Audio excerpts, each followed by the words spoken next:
Fala galera, paz seja convosco, sejam muito bem-vindos a mais um episódio do nosso podcast oficial da Quadrangular. Paz seja convosco. E hoje comigo, meu grande amigo, Pastor Gonçalves. Seja bem-vindo, pastor. Aí, gente. Obrigado, pastor Alexandre. Paz seja convosco, gente. Com um cenário novo. Essa igreja só avança. Igreja do Evangelho Quadrangular.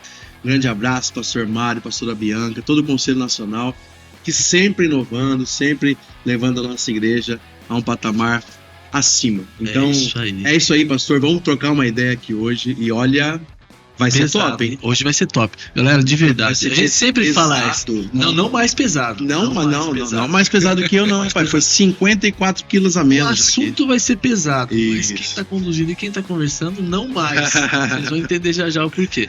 Mas, antes de tudo, antes de nós começarmos, apresentarmos quem está conosco hoje aqui, eu queria pedir para vocês já compartilharem esse episódio, já manda pra geral aí, segue nas redes sociais. Quais são as nossas redes sociais, pastor? @Paz Seja Convosco Podcast e também no Instagram, claro, e também no TikTok. E é o seguinte, gente, espalha pra geral, entra aí, manda nos seus grupos de WhatsApp, todos os grupos da igreja, vai espalhando, aquele grupo da família, sabe? Joga lá também, todo mundo lá, espalha pra geral. Tem contato da vizinha? Pode pra geral e vamos espalhar o nosso podcast Paz Seja Convosco. Porque eu tenho certeza que hoje esse episódio vai edificar e vai esclarecer muitas coisas, muitas dúvidas na sua vida e na vida de muitas pessoas que você compartilhar, que você enviar esse episódio. Pode ter certeza disso. E fique ligado, gente, porque nós temos os nossos cortes no TikTok, no Instagram, a gente sempre tem os melhores momentos dos episódios lá. E hoje é o segundo dessa nova temporada, pastor. Show de bola. Segundo dessa nova temporada. E tá muito boa, hein? Que nem você acabou de falar. Exatamente. Você acabou de falar sobre o nosso cenário, tá sensacional. A gente cuidando aí pra estar sempre atualizando dentro daquela proposta especial do mercado. Mas vamos embora. Vamos pra cima aqui. Antes, como é que tá lá, pastor? Como é que tá Gael? Como é que tá a gestação? Ei, gente, pastora Marielle, nós estamos grávidos, vivendo um milagre, né? O Gael tá chegando aí e eu sou o pai do Gael. Se não quiser me chamar mais de Gonçalves, não precisa não, pode chamar de pai do Gael. E nós estamos hoje também, olha, nós estamos já na contagem regressiva também da fila da adoção, gente. Meu Deus do céu, falta 10 também, porque nós não vamos sair da fila da adoção, não, vai.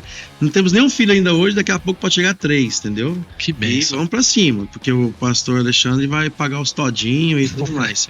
E você que riu do outro lado também vai pagar o Yakult. Na verdade, se hoje chamarem pai do Gael vai ficar difícil, porque eu tenho um Gael de 6 anos. Isso. O seu tá chegando aí. Então okay. É o pastor Gonçalves e o pastor Alexandre. E a gente resolve essa questão hoje aí. Mas Deus abençoe muito, viu, pastor? Glória a Deus, valeu. Vamos partir então aqui pro podcast. Nós temos aqui conosco hoje 2 pessoas especiais, sensacionais. Os 2 são bacharéis em teologia. Pastor Matheus Geralt Medeiros e pastora Juliana Geralt Medeiros. Eles são os nossos convidados, eles são pastores da igreja, da primeira IEQ de Taubaté. Sejam bem-vindos, né, pastor? Seja bem-vindo, pastor Matheus, pastora Juliana. E eu queria que vocês dessem as primeiras palavras aqui desse episódio do podcast. Vamos primeiras. Então tá. Muito feliz, muito honrado de estar aqui com vocês, grato a Deus, grato, como o pastor Gonçalves bem disse no começo, grato aos nossos amados líderes que estão usando essa plataforma aqui para nós conseguirmos comunicar daquilo que Jesus tem feito nas nossas vidas durante todo esse tempo. Então, muito, muito feliz e empolgado para a nossa conversa de hoje. Compartilhamos do mesmo sentimento, estamos empolgados. Eu espero que esse podcast de alguma forma possa não somente tirar dúvidas, mas que seja algo além para isso, que as pessoas possam assistir e ter mais curiosidade até teológica. Acho que é isso, né? Show. Pastor Matheus, que ele também é coordenador distrital de FIPAS e coordenador regional de jovens. E a pastora, ela é coordenadora de mídia, de comunicação e publicitária também, né? Mas hoje não, o assunto não é sobre isso, o assunto não é sobre comunicação. Vocês viram, os 2 são bacharel em teologia, né, pastor? É isso aí. Então nós vamos nos aprofundar um pouco nesse assunto, mas de uma maneira diferente, não é mesmo? Pastorzão, que nós temos aí, já logo de início, para falar com os nossos amigos convidados? Nós sabemos que hoje nós estamos aí com a internet, né? Muitas informações, coisas boas, coisas ruins também, Exatamente. coisas que traz clareza, mas também coisas que traz confusões, né? E quando nós falamos de teologia, isso nós temos que tomar um cuidado muito grande. Então, pastores, o que nós podemos introduzir nesse bate-papo dos cuidados que nós temos que ter, né? Como lidar com as diferenças teológicas. Vamos começar, então, o que vocês podem inicialmente já falar sobre isso? Tá. Existem igrejas, movimentos diversos, e como que a gente faz para tentar entender, aqui é um caminho saudável, o que a Bíblia vai chamar de sã doutrina, né? É um ensino saudável, e aquilo que é perigoso para nós, que várias vezes Cristo e tantos outros apóstolos vão dizer, cuidado com os falsos mestres, enganadores. Nas palavras de Jesus sobre o fim dos tempos, ele vai deixar isso muito claro, cuidado com aqueles que têm o falso ensino. Então, a gente tem algumas correntes teológicas, de maneira, acho que bem básica, dá para definir o seguinte. Nós temos uma linha que chamamos mais de reformada, outra linha que é onde a gente está, que é a pentecostal carismática, e poderíamos dizer que temos uma outra que é chamada mais liberal. Óbvio que dentro dela você tem outras divergências, você tem outras correntes. Por que eu quis separar dessa maneira, reformado, pentecostal carismático e liberal? Porque você tem, de certa forma, o fundamento deles em algumas coisas, principalmente o pentecostal carismático reformado, concordando, e já dessa outra turma aqui já de muita discordância. Agora, acho que de maneira mais clara, na casa do meu avô tem um vaso que ele ganhou do pai dele. E toda vez que eu vou na casa do meu avô, eu abro a gaveta, pego as coisas, é normal. Mas esse vaso é outra história. Esse vaso dá aquele medo de tipo assim, poxa, isso aqui tem muito tempo de vida. Então vai que eu pego esse negócio e eu quebro. O que eu vou fazer?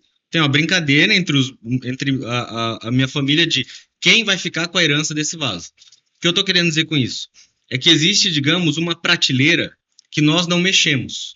Porque se nós mexermos nela, nós vamos estar tocando naquilo que é o sagrado, naquilo que é o saudável, naquilo que é o alicerce da nossa fé. E é onde nós devemos pensar teologicamente, como nós devemos nos desenvolver enquanto igreja. E aí, nesse ponto de princípio, nós vamos ter, por exemplo, tanto a turma dos reformados quanto nós, pentecostais carismáticos, que essa prateleira de isso você não pode mexer porque senão é perigoso para a sua fé, ela é bem conservada. Já essa outra turma vai vir com alguns papos que, por exemplo, mexe nisso. Deixar, acho que de maneira mais clara. Por exemplo, todos nós acreditamos que Jesus está vivo, que Jesus ressuscitou. Glória a Deus por isso. Aleluia. Tanto que a palavra vai dizer que se Jesus não ressuscitou, em vão é a nossa fé. Só que existe uma linha teológica que vai dizer que Cristo não ressuscitou.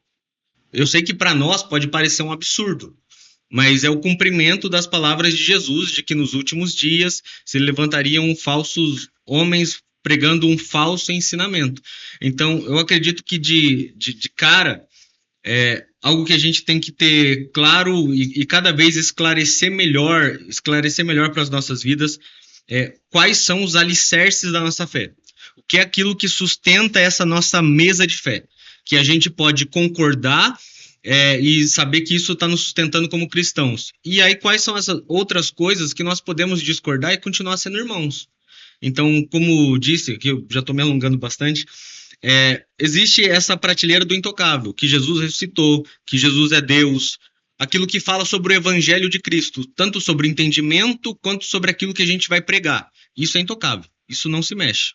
Então, isso é uma diferença teológica que vai aparecer em alguns momentos, principalmente dessas duas turmas para essa, e aí você tem as outras que são secundárias ou terciárias, que é, por exemplo, dons espirituais. Nós, graças a Deus, acreditamos e com muita força nos dons espirituais. Mas existem outras igrejas, denominações que não acreditam. continuam sendo nossos irmãos da fé, porque o básico, a prateleira que não se mexe, eles acreditam. Mas essas são coisas que vão nos diferenciar enquanto igreja. Por exemplo, o fato de sermos quadrangular. Nós batizamos por imersão. Afoga o ser humaninho inteirinho, até o último cabelo, até a última parte do corpo dentro da água. Tem outras igrejas que não acreditam dessa maneira. E existem aqueles assuntos que a gente pode estar aqui na mesa, os 4 têm uma opinião diferente, que é, por exemplo, o fim dos tempos, e tudo bem. A gente sair daqui e tomar um café junto e não produzir diferença entre nós. Só já vou jogar para a pastora, então, sobre essa questão das diferenças ou dos falsos ensinamentos. Assim, isso não é uma coisa nova. Nós vemos todas as epístolas de Paulo, se tem um assunto que ele trabalhou basicamente em todas as cartas, cuidado com os falsos ensinamentos, cuidado com os falsos mestres. Então, isso não é algo de hoje. Mas como que a gente tem que, de fato, saber o caminho, se o caminho que a gente está seguindo é o caminho certo? É baseado em quê? É na palavra, sim, mas como algumas diretrizes. Passa pra gente aí o pastor ou a pastora, fala pra gente sobre isso. Eu vou falar depois, você vem já na sequência.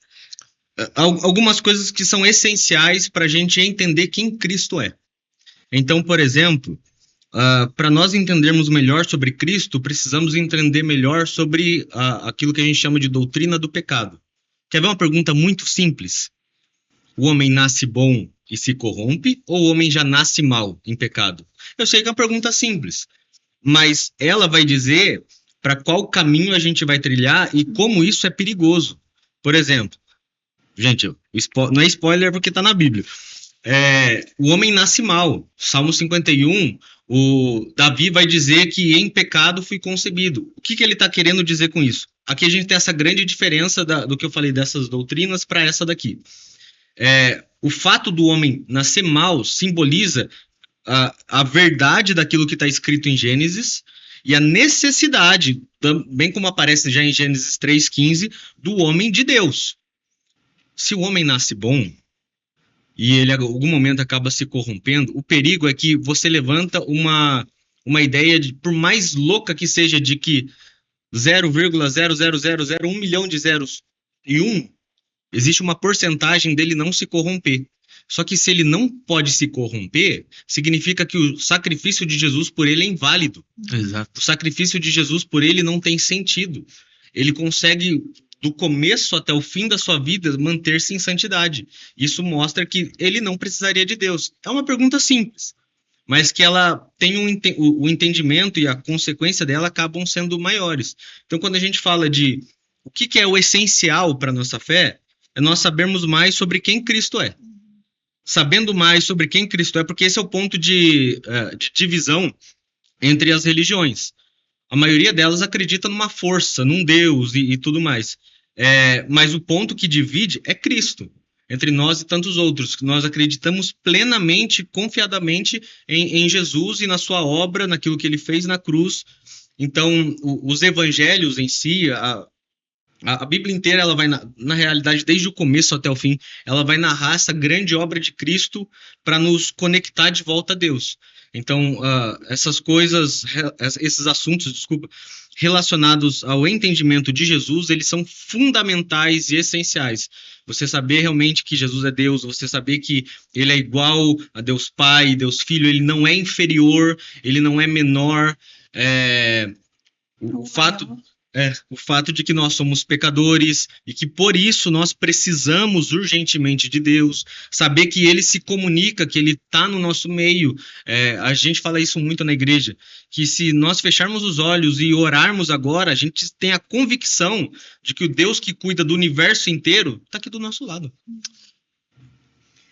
E pontuar, uma das coisas cruciais é realmente conhecer quem Cristo é, porque a partir do momento que você tem isso como base, automaticamente você já discerne o que é uma linha que não é muito confiável. Por exemplo, ele citou sobre Cristo ser filho de Deus.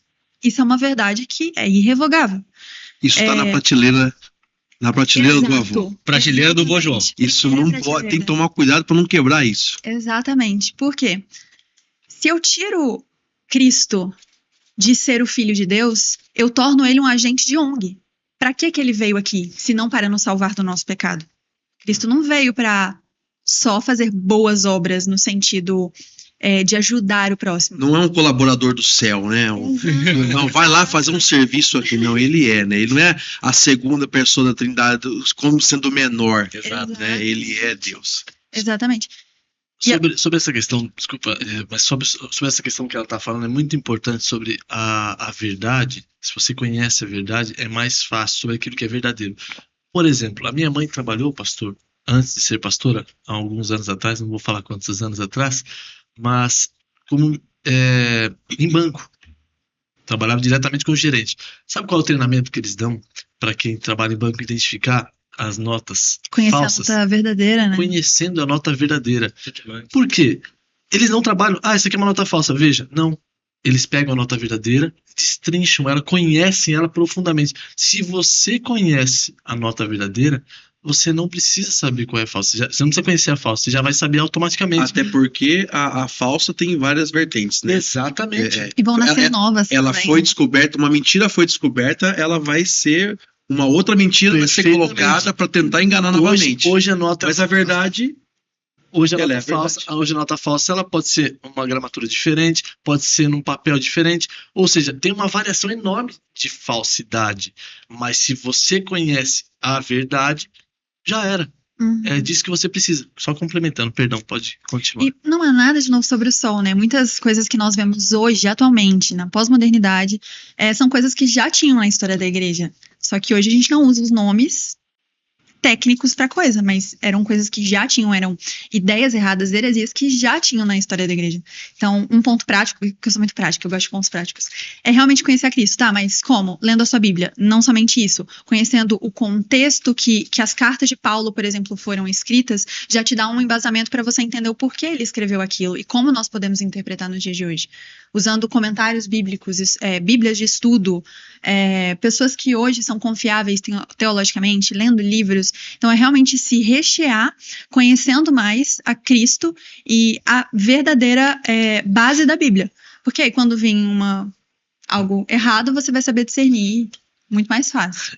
E é realmente extraordinário, porque você conhecer a cultura, pastor, faz toda a diferença. Você conhecer o contexto histórico daquilo faz toda a diferença. Inclusive, estava conversando isso com os meninos, com o Cuco e com o Matheus, no carro, na vinda para cá hoje cedo, e a gente falava exatamente sobre um rapaz que eu sigo. Ele é judeu, a gente fala judeu messiânico, mas eu descobri através dele que é errado falar judeu messiânico, porque todos são messiânicos. Só que uns acreditam que Jesus, que Messias já veio, e outros acreditam que Messias vai vir. Então, ele falou que todos são messiânicos, mas assim, ele acredita que Jesus já veio.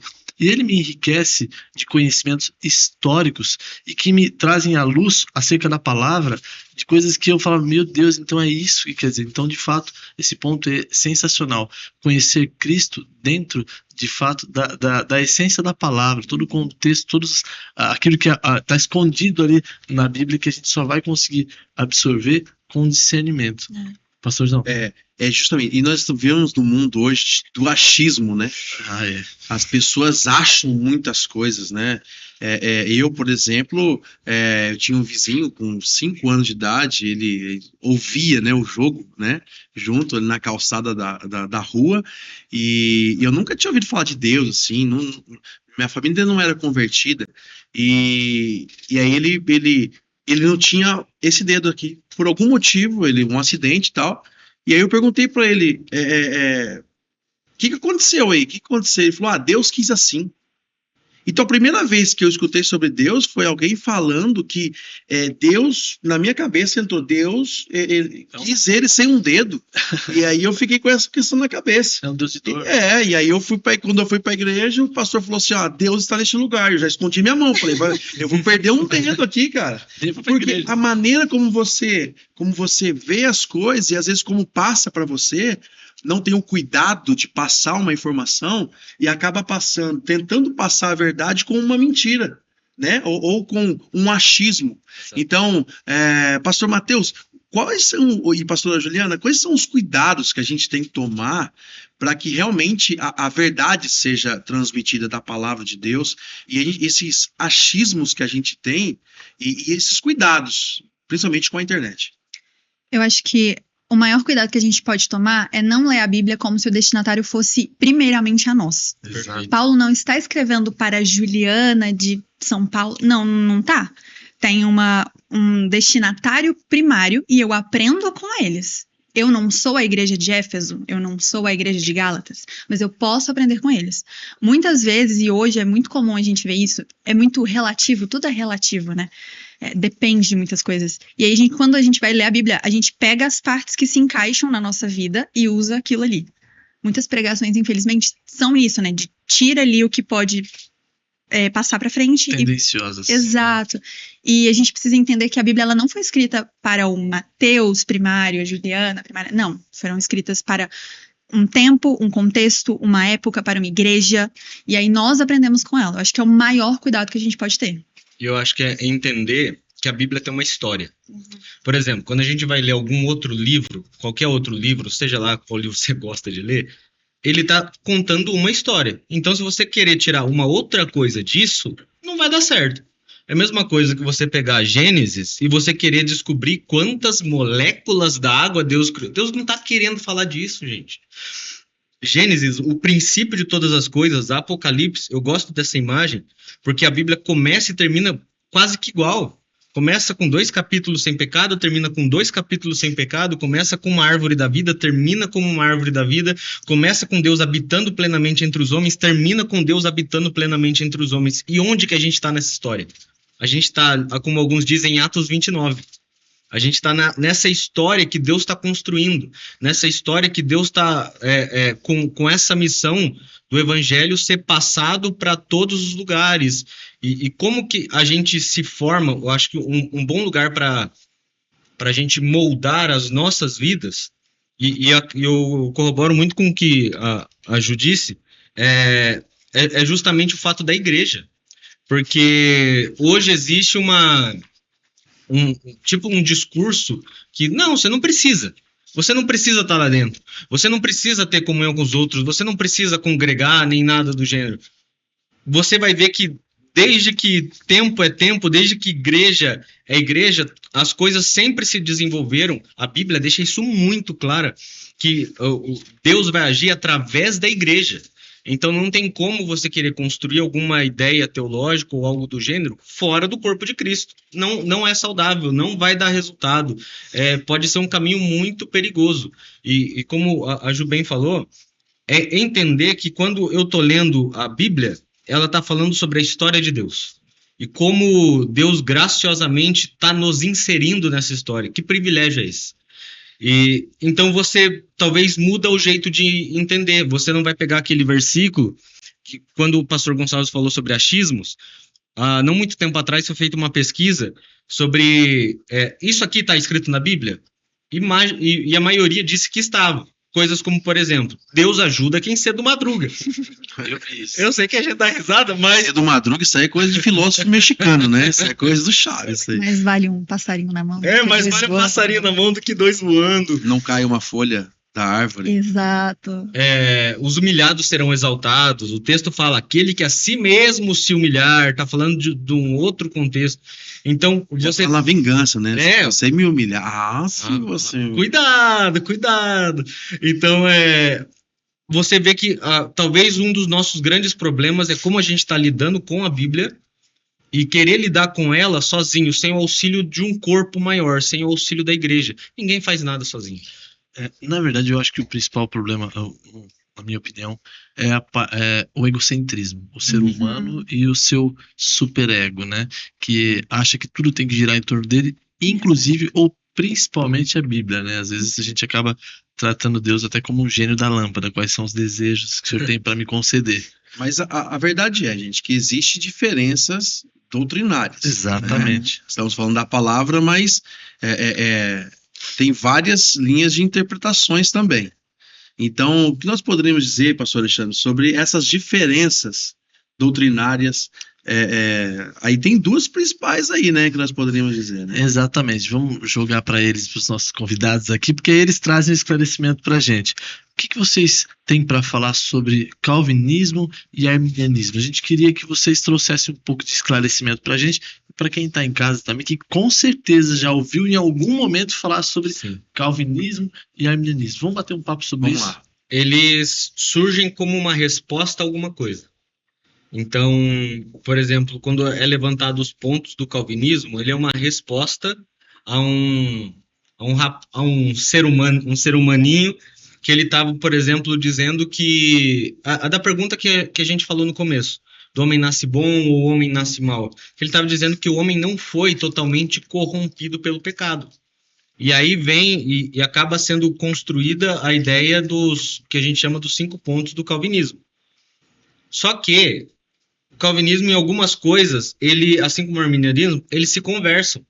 Então, ambos acreditam, por exemplo, que o homem o termo é depravação total. Tá, mas o que significa isso? Que o homem caiu por inteiro, que nós nascemos em pecado e nós vamos ter essa luta eterna enquanto tiver fôlego nos nossos pulmões contra o pecado. A diferença vai se dar, por exemplo, numa questão de salvação. Como um caminho entende uma coisa e como um outro caminho entende outra.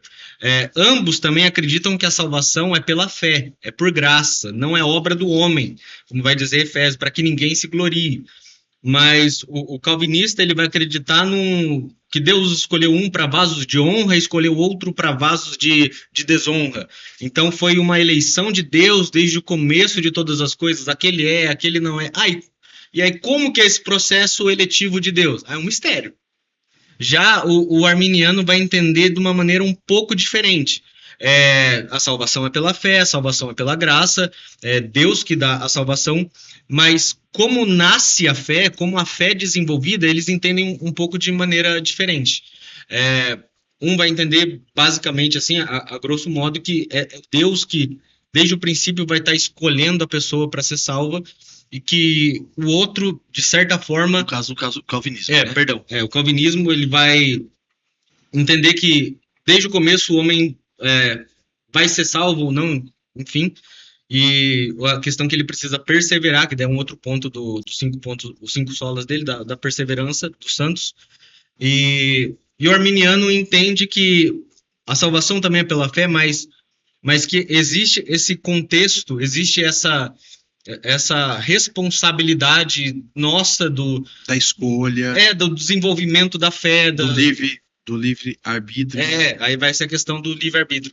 O calvinismo, ele vai acreditar, esses termos teológicos chatos, ele vai acreditar num negócio chamado livre agência, que o homem ele não pode se desvincular, é como se eu estivesse correndo e alguém estivesse puxando minha camisa. O que é está puxando minha camisa? É o pecado.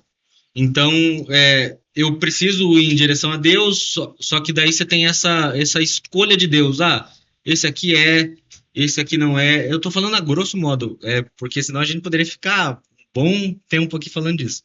O arminiano não, ele já entende essa questão da salvação de maneira um pouco diferente. E aí, na questão de culto, por exemplo, dependendo da igreja, vai ter mudança também. Como que é o culto, o jeito, se bate palma, se não bate palma, e etc. São ritos cerimoniais, né? Eu acho que isso é muito importante. Eu sei que você tentou fazer meio batidão essas questões, porque a gente abre e é um assunto extenso, né? Mas eu acho importante a gente se aprofundar um pouquinho, pelo menos, no calvinismo e no arminianismo, porque são direcionamentos diferentes. Eles parecem iguais em alguns momentos, porém existem algumas linhas que de fato vão nos ajudar no caminho um pouco mais próximo, de fato, daquilo que nós acreditamos que a palavra nos diz, certo? Pastora, fala um pouco sobre o papel da graça dos dois, ou pastor, sobre o que vocês têm para falar sobre a graça no calvinismo e no arminianismo. Fala um pouco para a gente sobre isso. Você tem até a outra ponto que a gente falou do começo. Por isso que eu ia falar. Fala que depois eu complemento. E depois sobre essa questão da graça, a gente vai falar sobre uma outra graça, É um nível acima, né? Que levaram. É a hipergraça. Mas vamos falar sobre o calvinismo e o arminianismo ainda. O calvinismo vai dizer que a graça é irresistível, e entenda isso, não entenda de maneira pejorativa, que a graça é irresistível. Então, você vai ver que uma coisa vai estar linkada e vai estar puxando com a outra. É curioso que a gente falou que tem 5 pontos do calvinismo, mas eu conheço alguns calvinistas, pastores e tudo mais, que não acreditam nos 5 pontos. Só em 4. Acreditam em 4, eu conheço gente que acredita em 3. Se isso pode ou não pode, eu não sei. Mas essa questão da graça é que, uma vez que Deus chamou, é impossível ao ser humano resistir. Uma vez que a graça se manifestou sobre a vida de determinado ser humaninho, ele vai e não tem outra escolha. Já a graça, entendida pelo lado arminiano, entende que existe esse, como posso dizer, esse passo nosso, entendeu? Esse passo de fé nosso, essa decisão, perfeito, essa decisão nossa. E aí nós vamos ter essa outra corrente que... Na verdade, eu assim, talvez alguém se identifique mais, assim, vários jovens adolescentes falam assim, mas esse negócio aí, é uma vez salvo para sempre? E aí? Tomar cuidado. E aí, pastora Juliana? Como que essas duas linhas falam? Como que a graça lida com isso? Até porque a gente tem que tomar cuidado, porque de repente o jovem vai achar que ele pode viver do jeito que ele quiser, eu já sou salvo ou não. Ou já sou salvo ou não. Já posso fazer o que eu quiser. Exatamente, então eu vivo minha vida do jeito que eu quero, Deus já sabe se eu sou eleito ou não, e é isso que importa. E isso é muito perigoso. Isso é muito perigoso, porque a partir do momento que eu tenho essa mentalidade de, não, se eu for salvo, se Deus quiser que eu em algum momento seja salvo, ele vai me tocar, então vou viver minha vida normal, aqui, tranquilo, vou fazer o que eu quero, e uma hora Deus vai me tocar. Isso já é um extremo que não é saudável. Mas também tem um outro extremo de vive na igreja 24 horas, tá em todos os ministérios, tá lá, a igreja abre, tá lá, mas assim, será que não tá levando para o outro ponto de achar que você está sendo salvo porque você está tendo uma vida que agrada ao Senhor? Também é um outro extremo. A gente tem que achar um equilíbrio, né? Pode falar que depois eu falo sobre o... Você vai ter essa manifestação da responsabilidade do ser humano. Então, uma vez salvo para sempre, é dizendo que aquele que Deus escolheu, não existe a mínima possibilidade dele rejeitar o chamado de Deus. A questão da salvação se perder ou não, volta nesse processo, nessa palavra de decisão. O quanto que o ser humano tem de participação, de certa forma, na decisão, quanto que a fé vai ser gerada pelo ouvir a palavra de Deus. Você vai ter, como foi bem dito, extremos dos dois lados. Gente que vai dizer que uma vez salvo para sempre, então eu vou ver de qualquer jeito. Então não importa mais nada, então vou sair para quebrar na rua e tudo mais. E gente que trata também como qualquer coisa. Não, se eu posso ter minha salvação a qualquer momento, então eu vou viver minha vida e eu não posso apenas morrer sem Jesus, mas eu posso ter uma vida inteira. Quando eu estiver morrendo, eu peço perdão no atacado, né? Porque a pessoa peca no varejo o mês inteiro, né? Aí chega na Santa Ceia, inclusive você, viu? Você que tá me assistindo aí, ó. Presta atenção, viu? Cuidado, viu? Porque você peca no varejo o mês inteiro. Chega na Santa Ceia, Jesus perdoa todos. Junta tudo, todos os meus pecados. Até aqueles que eu esqueci. Até aqueles, até esses aí, os ocultos, Jesus, os ocultos. Então, a gente tem que tomar esse cuidado, né, gente? Sim. Mas mesmo assim, essa teoria, a teoria do calvinismo e do arminianismo, elas divergem em pontos importantes.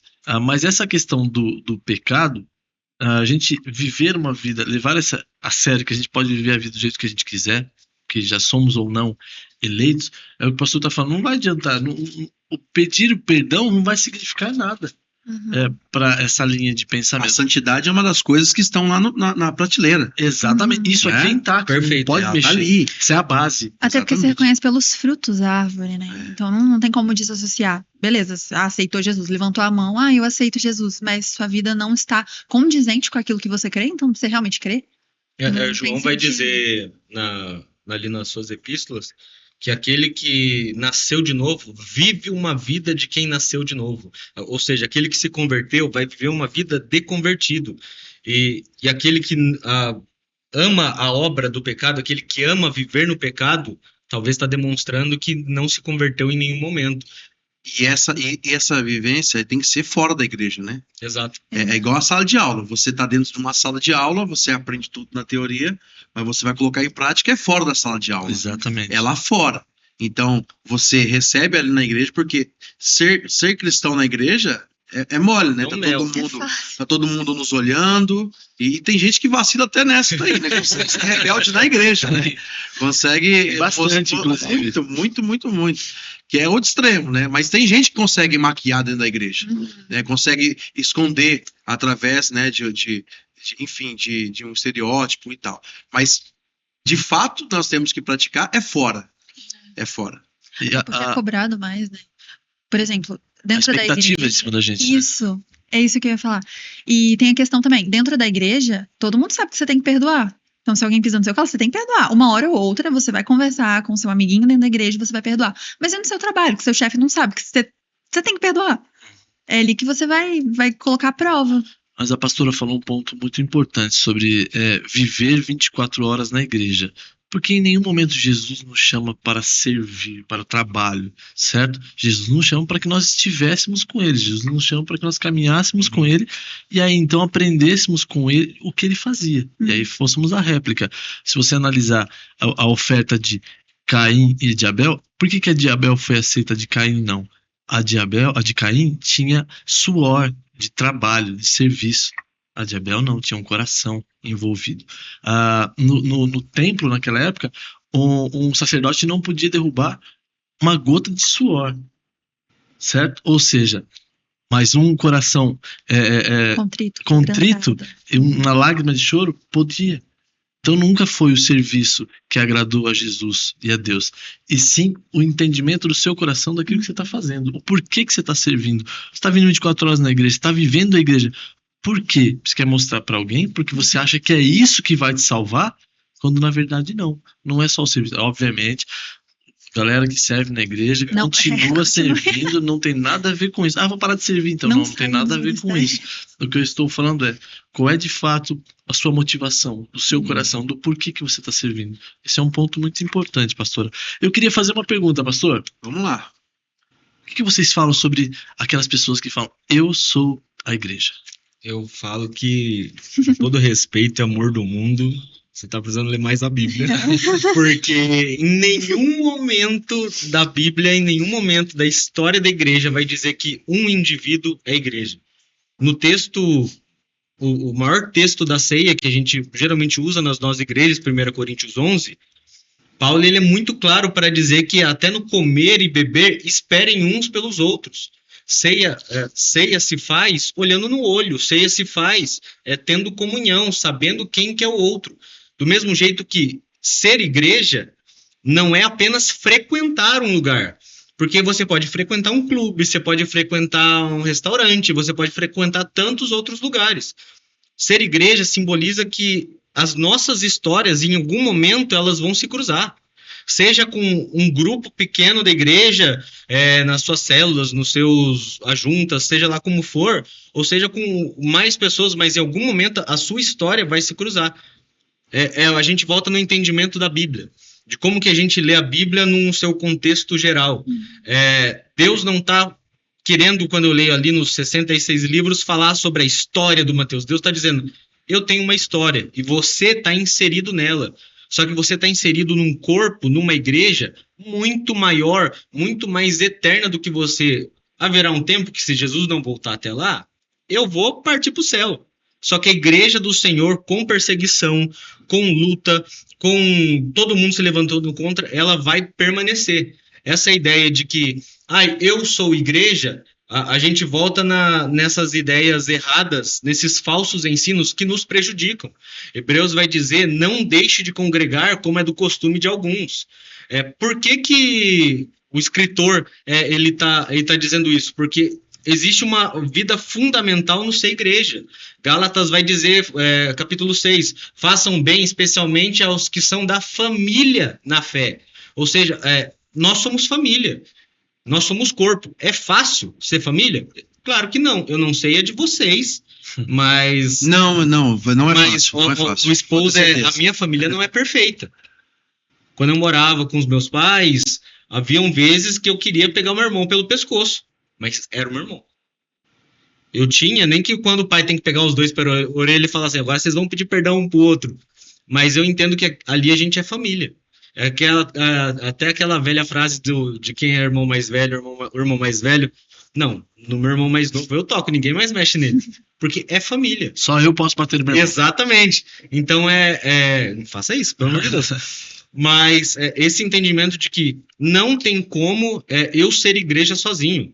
Igreja só se conjuga no plural. Não existe a conjugação de igreja no eu, no mim, é apenas no plural, no nós. Igreja é apenas nós. Ponto A, isso que você falou.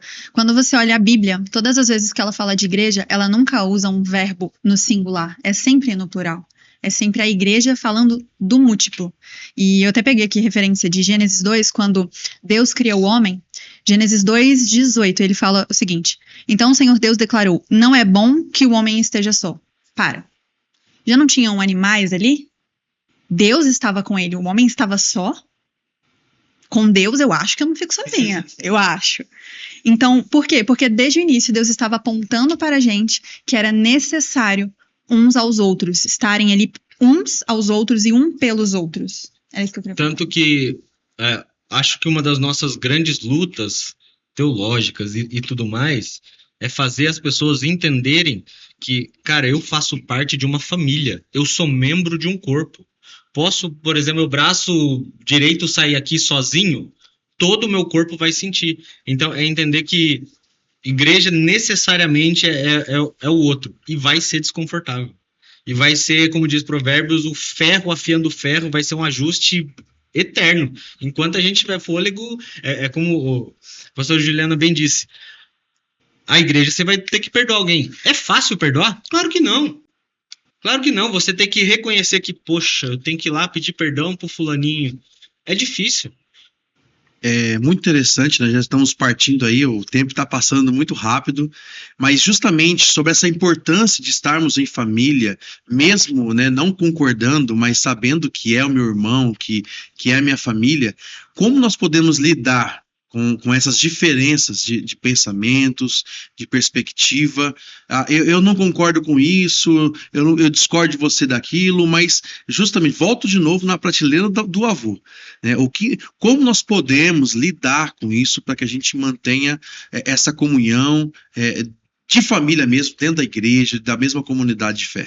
Quando a gente fala da prateleira do nosso avô, a gente está falando daquilo que diz que nós somos irmãos, nós somos família ou não.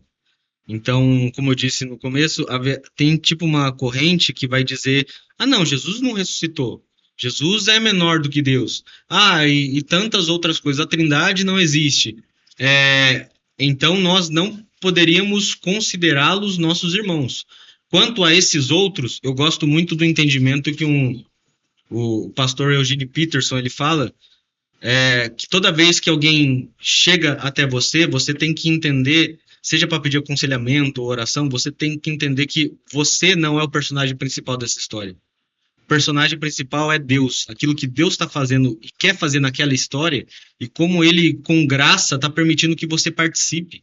Eu acho que isso faz com que você tenha um olhar muito mais humilde, em olhar para o teu irmão que talvez pensa diferente de, mas a igreja vai ser arrebatada, a igreja não vai ser arrebatada e não sei o quê. Ele pensa diferente de você nisso e fala, cara, a prateleira daquilo que não é negociável, top. Sabe, Jesus ser Deus, acreditar na Trindade, acreditar que nós somos pecadores, que nós carecemos de Deus, acreditar na obra que o Espírito Santo tem que fazer continuamente na igreja, que nós temos que viver uma vida de santidade, retidão a Deus, um bom testemunho, não só para os que são de dentro, mas para os que são de fora. Isso nos torna irmãos. Cuidar primeiramente da nossa própria vida, né? Tira a trava do teu olho primeiro, para depois que possa falar do teu irmão. Tem um versículo que a gente fala, principalmente na Santa Ceia, que eu acho sensacional, que na verdade eu levo ele para minha vida, que é cada um avalie-se a si mesmo.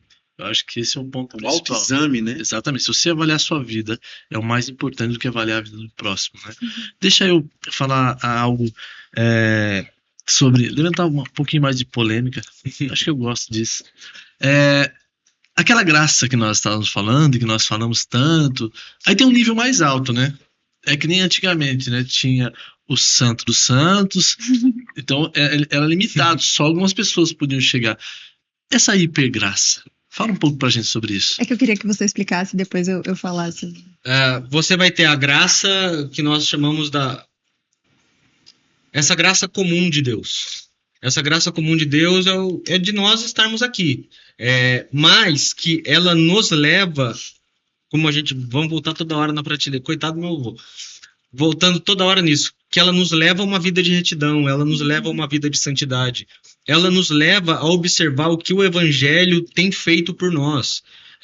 Como a gente diz na igreja, todo culto nosso, toda celebração é um lembrete para nossa mente, para o nosso coração do que Cristo fez na cruz. Todos os cultos, todas as reuniões, as celebrações e a família inteira de Deus reunida dizendo, que graça. Porque eu não teria poder, eu não teria capacidade, eu não teria a inteligência, eu não teria o poder suportar tudo aquilo que Jesus suportou. Coragem. Não teria coragem de subir um morro carregando, o Morro da Caveira, carregando uma cruz pesada nos ombros. E o maior peso depois não ser o da própria cruz, mas o do meu pecado, do seu pecado. Então, quando a gente fala de graça, a gente está sempre olhando para a obra de Jesus na cruz. O Cristo que morreu por nós e que está vivo, que ressuscitou.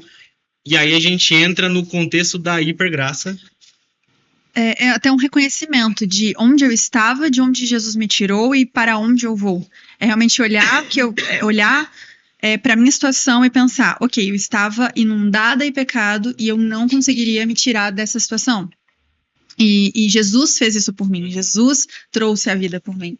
Pode explicar que eu quero falar sobre o... Eu acho que a parábola do filho pródigo de Lucas vai deixar isso muito claro. O filho que está no lamaçal e ele chega e fala pro pai, poxa, me recebe como um dos seus escravos, porque eu sei que seus escravos, eles são melhor tratados do que eu estou sendo tratado. E aí, em todo momento, você olha e fala, o pai está de braços abertos para ele. O chamando para si, é Deus constantemente nos chamando. Então, quando a gente está realmente falando da graça do Senhor, esse olhar para a cruz, é esse olhar para a obra redentora de Jesus que nos aproximou. Sabe quando a gente ergue a mão e fala, Jesus, eu te aceito como Senhor, Salvador da minha vida e tudo mais? Isso é um reconhecimento. O batismo é um reconhecimento dessa obra. A ceia, todo mês, é um reconhecimento dessa obra. Mas sempre nos coloca num lugar de humildade, de reverência, de submissão e de realmente ter uma vida de amor e devoção ao Senhor. E, complementando, né? A hipergraça, ela vem negligenciando esses fundamentos que a gente havia falado do Evangelho. Então, uma vida piedosa, práticas que são alicerces para a nossa fé. Uhum. A hipergraça vem batendo de frente com isso. Então, leva a vida que você quiser, faça o que você quiser. Jesus te ama, graça sois meu irmão. salvos. E não é bem assim, eu falei no meio do podcast. A gente tem que encontrar um equilíbrio. Não é por nosso mérito, a gente não consegue fazer nada para alcançar isso, mas, poxa, uma vez que Cristo me salvou, que Cristo veio com a sua poderosa graça, não tem como a minha vida permanecer da forma que estava. Não tem como, de alguma forma, eu não ser impactada. Não tem como eu não mudar a minha rota. É como se eu estivesse andando em uma direção para o fundo do poço e antes de cair, Cristo colocasse a mão e falasse, não, muda aqui, você está indo pro errado. Não tem como você estar no mesmo caminho, não tem como tudo que você for fazer não espelhar aquilo que Cristo fez em você. Tem um livro que é maravilhoso sobre esse assunto. Eu estava procurando ele. Discipulado do Bonhoeffer, que ele começa falando sobre a graça comum e a graça barata. Qual é o ponto? Esse livro foi escrito em 1930 e pouco. Faz muito tempo. E a gente olha e fala, nossa, parece que foi escrito ontem. E ele diz que a graça barata, ou o que a gente chama de hipergraça, é uma graça sem perdão. Uhum. É uma graça sem vida de santidade. É uma graça, e aí para mim o grande ponto, é uma graça que não produz arrependimento. Uhum. Porque como o pastor bem falou... Não gera confronto, né? Tudo bem, eu posso viver do jeito que eu quiser. C.S. Lewis ele vai dizer, se você procura uma religião confortável, eu te indico todas, menos o cristianismo. Poxa, A gente sabe, domingo após domingo, semana após semana, quarta após quarta, não sei quando que é o culto, quem nos assiste, você é confrontado. E você fala, poxa, o que eu tenho que ajustar e melhorar na minha vida? Isso é a graça de Deus agindo e te tornando cada vez mais parecido com Cristo. Em cima desse ponto, vou falar duas coisas, se o pastor Gonçalves me permitir. Nós temos, as pessoas usam muito para falar sobre essa questão da hipergraça. Quando Jesus olha para a mulher, está escrevendo na terra, ele olha para a mulher, chega todo mundo para apedrejar ela, e aí ele fala, quem não tem pecado que atire a primeira pedra, e a galera vai embora, porque está todo mundo pecado e tal. E aí eles falam muito sobre essa questão, que ninguém pode apontar o erro do outro, como você está falando, que nós devemos sempre convidar as pessoas, nós, como os pastores, temos essa responsabilidade de convidar ao arrependimento numa vida pecaminosa. Só que eles esquecem do segundo ponto, que quando Jesus olha para ela, onde estão os seus acusadores? Mas olha, vai, não peques mais. Ou seja, ele convidou ela ao arrependimento e à mudança de vida. Naquele momento ela falou assim, ele estava querendo dizer assim, você quase morreu por conta do seu pecado. Então agora, não faça mais. Isso a gente não pode esquecer.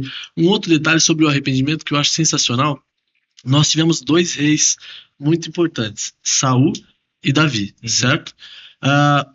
Aos nossos olhos, Davi teve um pecado mais grave do que Saul, aos nossos olhos naturais, certo ou não? Por quê? Davi adulterou e matou. Saul, ele só desobedeceu. Mas onde é que está a grande diferença entre eles?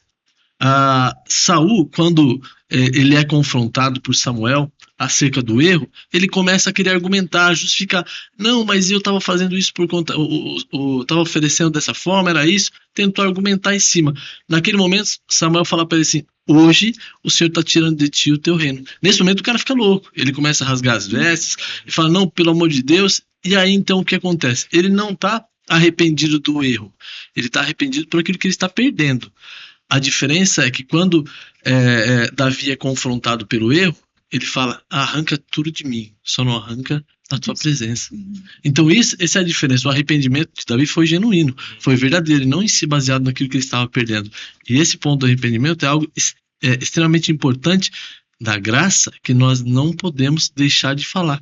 E que aquilo que é super graça acaba deixando por vezes de lado, ou sempre. E você levantou um ponto muito importante. A hipergraça, né, ela não vai lidar com o pecado, ela vai lidar com as consequências do pecado, que é o que você havia falado. Então, eu não me arrependo porque isso fere o coração de Deus. Eu me arrependo porque aquilo me trouxe uma consequência que eu não quero lidar. E aí você já toca num princípio da fé. Mas usam muito esse texto, né, de não julgueis, Mateus também, não julgueis, para que não seja julgado. Mas a Bíblia, ela não se contradiz. E tantos versículos que Paulo nos coloca sobre exortação, e é exatamente nesse lugar que a gente tem que voltar. A Bíblia, ela tem que gerar algo em nós. Ela tem que gerar frutos. Ela tem sim que ser... A gente lê e fala, nossa, eu não queria ter lido isso, hein? Acho que eu tô errando. Ela tem que gerar esse... desconforto, exatamente. Esse desconforto. Para ela me gerar o caráter de Cristo.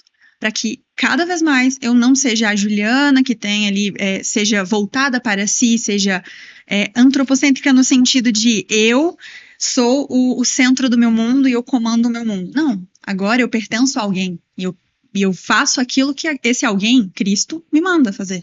E você vê a diferença do discurso, porque se por um lado essa hipergraça, essa graça barata vai dizer, não, você merece ser feliz também, procure satisfazer os seus desejos, as suas vontades, etc.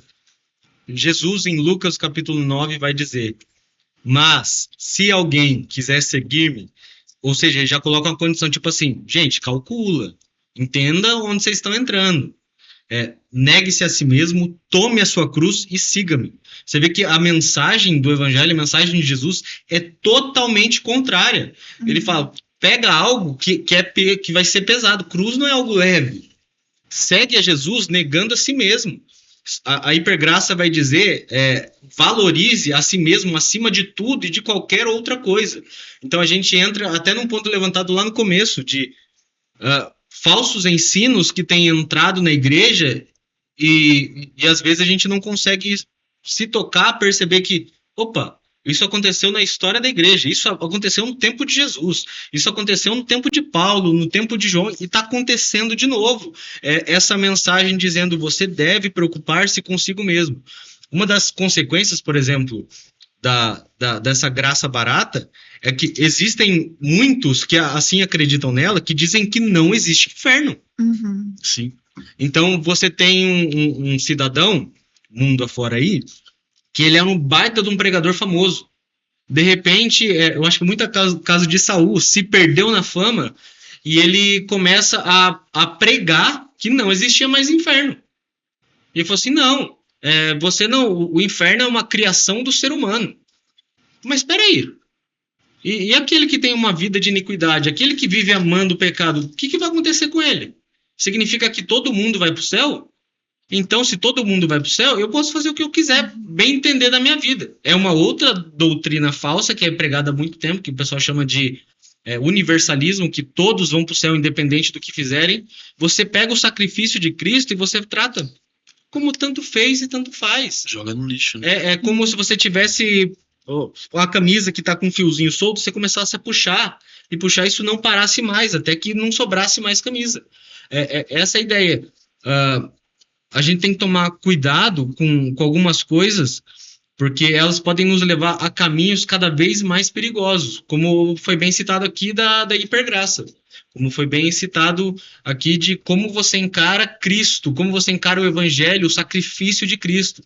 Tudo isso tem que produzir em nós uma vida de arrependimento para que possamos ser cada dia mais parecidos com Ele e assim testemunhar dele por onde passar. Uma das coisas que a gente vê muito hoje na boca principalmente da juventude, se te faz feliz, abraça.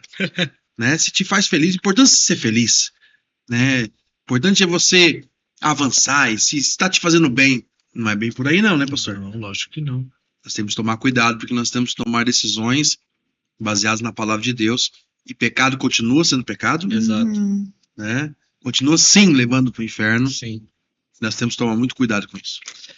É isso aí. Bom, galera, nós estamos chegando ao final. Já vou devolver a palavra para vocês aqui. Eu queria que vocês deixassem uma mensagem para quem está em casa e acompanhou esse episódio de hoje. O principal objetivo, Pastor Gonçalves, do dia de hoje, não foi falar mal sobre alguma denominação ou sobre alguém, mas sim trazer direcionamentos acerca daquilo que a gente acredita baseado na palavra, né, pastor? Com toda certeza. Porque hoje o que tem acontecido são várias pessoas falando de um evangelho que não é aquele que Jesus ensinou. Uhum. E isso é muito perigoso. Sabe qual é o ponto? Nós estamos aqui, coordenador estadual de jovens, coordenador regional de jovens, então nós estamos aqui e temos que ter uma responsabilidade e preocupação com quem os nossos jovens têm levado nos eventos locais dele, ou até nos eventos regionais. Verdade. Porque às vezes a gente convida pessoas porque achou legal a mensagenzinha dele. Porque tem muitos seguidores. Exatamente. E de repente ele vai desconstruir tudo aquilo que o seu pastor ou o seu superintendente levou anos para construir baseado na palavra. E isso é muito perigoso. A autoridade bíblica não quer dizer essa autoridade que as pessoas acham das redes sociais. Exatamente. Só Porque tem muitos hoje seguidores. na mídia, a pessoa ela tem 1 milhão de seguidores, ela tem autoridade, né, naquilo. Não necessariamente na Bíblia. Eu conheço muitos pastores, muitos homens de Deus, mulheres de Deus, que talvez nem têm rede social e são verdadeiras autoridades na palavra, né, que ensinam a verdadeira palavra, o verdadeiro evangelho de Jesus Cristo. Na verdade, esses, de fato, são aqueles que fazem a diferença. Com toda certeza. Com o trabalho local. Aqueles que, às vezes, nem têm muita expressão, porque se você analisar o momento em que Davi foi forte e Davi foi fraco, qual momento? Quando Davi foi forte. Todo mundo fala quando Davi enfrentou Golias. Só que não, nesse momento ele estava fraco. Ele estava forte, só que ele estava de baixo. Ele desceu o vale para enfrentar o gigante. Momento onde ele estava fraco. Quando ele estava alto. Ele se achou autossuficiente. Ele estava na varanda lá do palácio dele. Era o tempo que os reis deveriam sair da Exatamente. guerra. Então ele estava no alto e ele estava fraco. Justamente. Então, quando a gente está embaixo, aqueles que estão lá embaixo, fazendo um trabalho local, são esses que de fato fazem a diferença. E que às vezes nem tem seguidores e a gente acaba nem dando tanta relevância e tanta importância. Você falou de uma coisa importante sobre o Davi, né? Ele estava na casa dele. Uhum. Estar em casa não é um lugar errado. Eles deviam estar na guerra, mas estar em casa não é um lugar errado. E eu aprendo que não importa só o lugar, você pode estar no lugar certo, mas no lugar certo fazer a coisa errada. Então, mais do que estar no lugar certo, você tem que fazer a coisa certa. Né? Tem muitas pessoas que dentro da igreja faz coisa errada. Então, não é só o ambiente, é a sua intenção, né, de fazer o que é certo. Pastor, pastora, pastor Matheus, pastor Juliana, eu queria pedir para que vocês falassem tchau para a galera que está em casa, mas também deixassem aí uma mensagem, um recado, algo rápido para que eles possam absorver e entender de fato qual é o caminho que a gente deve caminhar ou que a gente deve perseguir para, de fato, entendermos a mensagem verdadeira da palavra. Eu sou muito grato, primeiro. Muito obrigado mesmo por esse espaço, por essa oportunidade. Agradecer a todos os nossos líderes, chefes amados, que têm compartilhado. Eu vi o pastor Daniel Jardim falando isso não muito tempo atrás, cara, olha quanto tempo que a nossa igreja tá viva e atuante mundo afora. A gente tem que levar isso em consideração. E uma vez ouvi um pastor ministrar e eu nunca mais esqueci do que ele disse. Ele falou, o meu objetivo de vida é chegar nos meus 90 e poucos anos, sentar na minha cadeirinha de balanço, talvez com os meus netos ou não, abrir minha Bíblia e ainda me emocionar. E ver que isso ainda mexe comigo. E ver que eu ainda amo o Senhor. Às vezes a gente erra por não ter o foco certo. Então, eu tô com 20 e poucos anos, tô com meus 15 anos, eu quero fazer tal coisa, quero não sei o que, tal coisa. Eu acredito que você vê esse conselho se repetindo várias vezes. Quando Josué está encerrando sua carreira, e ele vai dar instruções para o povo, uma das instruções que ele dá é: amem o Senhor. Então, se eu posso dar uma dica, um conselho, persiga em amar o Senhor. Ame a palavra do Senhor, porque hoje a gente vive num contexto, numa geração que ser evangélico não está significando muita coisa. É verdade. Então, a gente vem de quando a gente pega os fundadores, por exemplo, da nossa igreja aqui no Brasil, é um povo que abriu o mato com o facão. Mas amava a Bíblia, amava conhecer. E hoje a gente tem muita gente que, como a gente falou, acredita, Deus ajuda quem cedo madruga, que está na Bíblia. Então, ame ao Senhor, verdadeiramente. Se você ama o Senhor, você ama a sua palavra. E se você ama a palavra do Senhor, e você ama o Senhor, você necessariamente precisa amar a sua igreja. Não tem como ser igreja sozinho, não tem como construir uma teologia para si. A teologia, os dons, os ministérios, tudo isso é para edificar o corpo de Cristo. Isso não é para edificação nossa. Nossa, Mateus tem o dom de tal... Não, o dom é para ser usado para que a igreja conheça e ame mais o Senhor. Você pegou as minhas palavras. Mas que a gente é um. Nós somos um. Eu acho que eu queria deixar um conselho de conheça a Cristo e as suas obras e aquilo que ele fez por nós.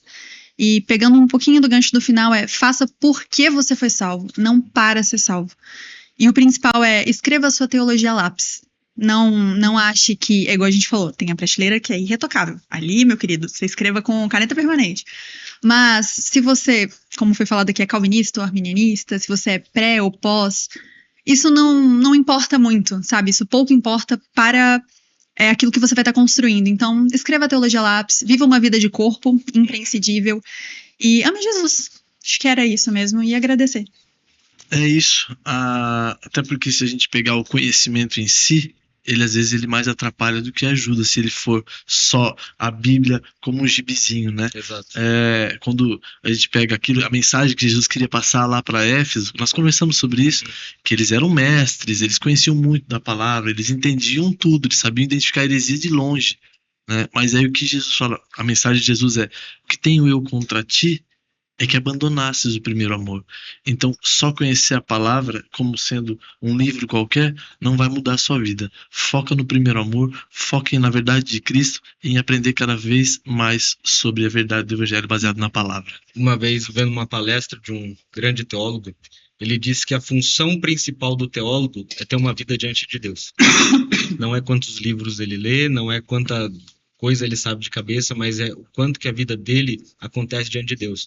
Um dos meus pregadores favoritos de todos os tempos, o Leonard Ravenhill, ele diz que a estatura verdadeira de um homem, de um ser humano, é o quanto que ele conhece, o quanto que ele tem de vida de oração perante Deus. Então a gente pode estar falando aqui de tantos outros pontos, né? Calvinismo, arminianismo e tantas outras correntes, mas se nós não tivermos uma vida verdadeira de devoção e amor a Deus, não vai valer nada. Até porque palavras elas convencem, mas os exemplos eles arrastam. Então a gente tem que viver de fato. Traduzindo, falar até papagaio aprende, né, pastor? Mas vamos encerrar aqui. Pastor Gonçalves, tá com você a palavra. É isso aí, gente. Principalmente para os jovens adolescentes que estão me assistindo, como diria minha avó, não casse chifre na cabeça de cavalo. Isso aí. Entendeu? Você não vai achar. Então, assim, tem muitas coisas que tentam nos separar, causar polêmica, divisões. Mas, se você amar a Deus acima de todas as coisas e amar o seu próximo como você mesmo, as coisas vão ficar mais leves, mais fáceis, mais simples. Então, pecado é pecado. Não queira brincar com o pecado, porque senão o salário você sabe que é a morte. Então não brinque com o pecado. Pecado é pecado. Cuide da sua santidade, cuide do seu testemunho. E ganhe almas. Nós sempre somos uma igreja. A igreja do Evangelho Quadrangular, gente, é uma igreja ganhadora de almas. Então faça discípulos. Seja diferente. Ame a sua igreja. Ame seus pastores, esteja junto com a sua liderança, que eu tenho certeza absoluta que você vai ter um sucesso na sua vida em todas as áreas. Vai cumprir o propósito da sua existência. É isso aí, pastor Alexandre. Muito obrigado, pastor Mateus, pastora Juliana. Um prazer imenso receber vocês aqui. Jovens pastores, assim como nós aqui. Mas nós reconhecemos, eu costumo dizer, pastor Mário, tantos líderes, né, nós temos na nossa igreja. As rodovias que nós passamos hoje, que nós andamos a 120 por hora, 110 por hora, hoje nós podemos andar assim, mas eles, na época deles, era estrada de chão, né? Levantava poeira, tinha buracos. Então, nós somos a nova geração, nós temos que tirar o chapéu para eles, temos que reconhecer isso, e fica um conselho aqui para todos os pastores que estão nos assistindo, pise firme no chão, porque nós estamos pisando nos passos de vocês e aprendendo com todos vocês. Deus abençoe a todos. É isso aí. Deus abençoe a todos vocês. Mais um episódio aqui do podcast Passe Já Convosco. Nós nos veremos na próxima semana. Deus abençoe, tamo junto. Agradeço muito, de verdade, a todos vocês. Deus abençoe. Valeu, galera. Passe Já Convosco.